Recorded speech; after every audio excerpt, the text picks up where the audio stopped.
ওনার সাদা সিধে জীবন যাপন, সততা।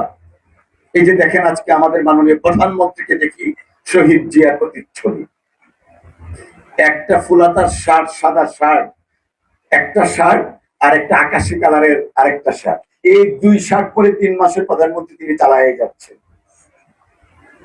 শহীদ জিয়া যখন রাষ্ট্র ক্ষমতার দায়িত্ব পেলেন, আপনারা আমরা সকলেই জানি ওনার শাহাদাত বরণের পরে ভাঙা সুটকেস পাওয়া গেছে। আমরা তাও জানি যে আজকের মাননীয় প্রধানমন্ত্রী তিনি শহীদ জিয়ার যে সমস্ত প্যান্ট গুলা, শার্ট গুলা অব্যবহৃত থাকতো সেগুলা কেটে তিনি তাদেরকে পরাতেন। কেন? আমি ব্যক্তিগতভাবে শহীদ জিয়ার আদর্শের একজন মানুষ, আমি দুইটা দিক বলছি, কিন্তু শহীদ জিয়ার আদর্শের একজন মানুষ এবং একজন রাজনৈতিক কর্মী হিসাবে আমি মর্মে মর্মে উপলব্ধি করি কেন আজকের মাননীয় প্রধানমন্ত্রীকে তৎকালীন সময়ে শহীদ রাষ্ট্রপতি জিয়াউর রহমানের প্যান্ট, ভেলভেটন প্যান্ট বা অন্যান্য প্যান্ট গুলা কেটে ছোট করে পড়তে হতো। কারণ উনি যা বেতন পেতেন সেই বেতন দিয়ে সংসার চালানো খুব কষ্টকর। আমি এটা আপনাদের ভোটের মাধ্যমে নির্বাচিত প্রতিনিধি হিসাবে আমি হাড়ে হাড়ে টের পাচ্ছি।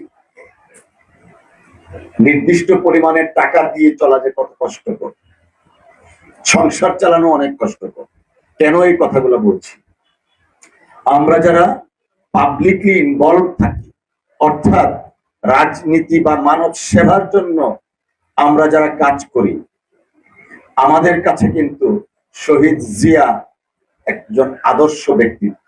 আমি শুধুমাত্র বিএনপি করি সেই জন্য না, একজন মানুষ হিসাবে একজন আদর্শ।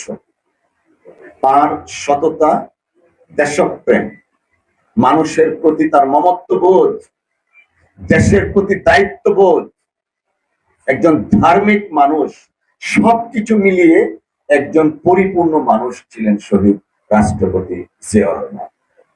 যে কর্মের মাধ্যমে এক একজন শহীদ জিয়া হই। আমরা বক্তৃতায় বলি এক জিয়া লোকান্তরে লক্ষ জিয়া ঘরে ঘরে।